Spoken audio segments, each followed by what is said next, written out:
only 43.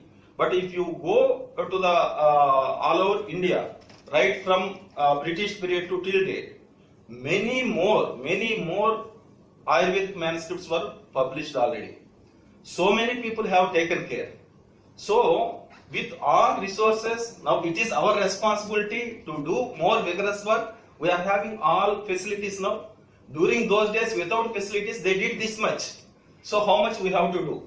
This we have to concentrate, and we have to learn. There is no other go. All Ayurvedic students, especially basic Sanskrit सेवावतन सह महंत चिकित्सकाः चिकित्सा शास्त्र विशारदः अध्यक्षसभायां विराजमानाः अस्मिन् अधिवेशनस्य अध्यक्षमहोदयः श्रीमन्तः रविनारायणाचार्य महोदयः सभायां शोभमानः महंत चिकित्सकाः शोधकर्तारः अतिथयः वक्तारः भारतस्य that he guided us in many points. So here the purpose of this workshop is previously also we are gathered, but the purpose of this workshop and my interest in giving the consent to come here that we in Ayurveda science, though we have established Ayurveda Central Council of Research in Ayurveda Sciences, we have 30 units across the country, and one of our unit is purely dedicated, which is National Institute of Medical Heritage, which the Assistant Director Dr. Goliji is here and Dr. Sridevi is here. They will go to deliver their lecture in the afternoon session, and we have taken the risk. We have taken the mandate to collect, and translate the manuscript and keep the heritage not only of Ayurveda but also Unani, Siddha, Homeopathy and Swaripa there. Work on those texts to unearth them. See, just like archaeologists, manuscriptology, we unearth the manuscript, archaeologists unearth archaeological data. So I started working on that, and to my utter surprise, I thought that some matters, some subjects were not at all touched by Sanskrit scholars. First subject was GNCA, also I work on chess, playing cards, and what we call Moksha Patam, Jnanadeva. It went to south in the form of Paramapada Sopanapatam. We had Gujarat next to Maharashtra. So they did, Jains did it in Jnanabaji to teach the Jain religious principles. So basically it was Jnaneshwar who started teaching Bhagavata philosophy to these unknown, or we can say illiterate Varkari. You know Varkari, everybody knows Varkari. So what is Bhagavata Dharma? He started teaching it game of snakes and ladders, which was known as Moksha Pata, taking you to. Then some 40 years back, Dr. Rudolf van Leiden, he was a painter, and he was correspondent to the Times of India in Bombay.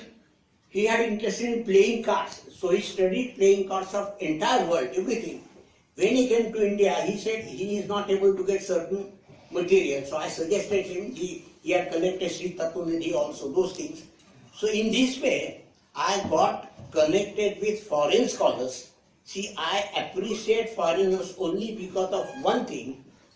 If they come to know that you are sincerely working, they help you wholeheartedly without expending a single paisa.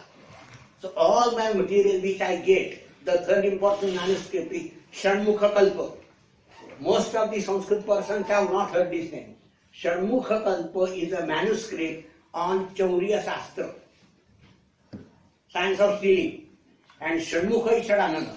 He stays in mountains. So he is the presiding deity of the dacoits. So Mula Deva is there, but Shanmukha was the presiding deity. So that Shanmukha Kalpa manuscript is in the Asiatic Society of Calcutta. I could not see it, but it was edited by Dr. Dieter from Germany in 1966. So I got a Xerox copy of that original manuscript. So this is the neglected. Nobody has worked on Chauriya Shastra.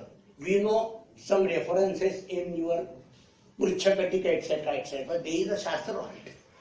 Then again important work, everybody knows it, Alangaranga. It's a work on erotica. But the background of that work is, see, it was first published in 1912 by an advocate, lady Renate Said in Munich University. She is basically a Sanskrit scholar turned into archaeologist. Now she has shifted to psychology.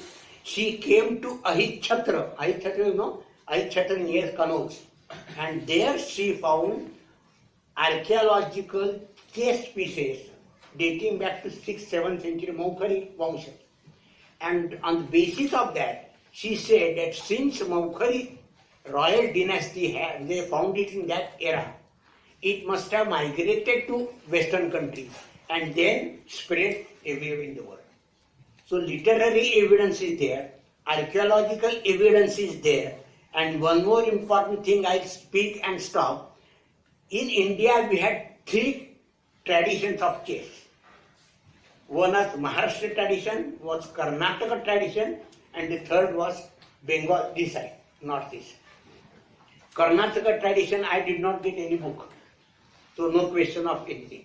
Maharashtra tradition was very important in the sense, only in Maharashtra we have the practice of starting the game of chess by playing the king.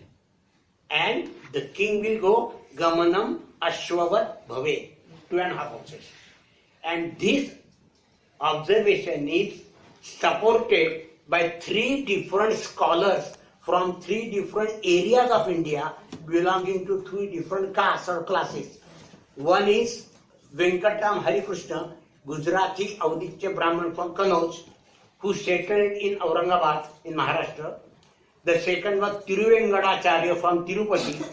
He was an epigraphist and he was called by Bajirao Peshwa II to Pune. He has written a work known as Chaturanga Vilasamani. He was the royal astrologer at Kolhapur. I doubt it. And the work of Tiruvengadacharya is known as Chaturanga Vilasa Mani Manjari. 100 problems he has given and 100 solutions. The work is in Sanskrit, but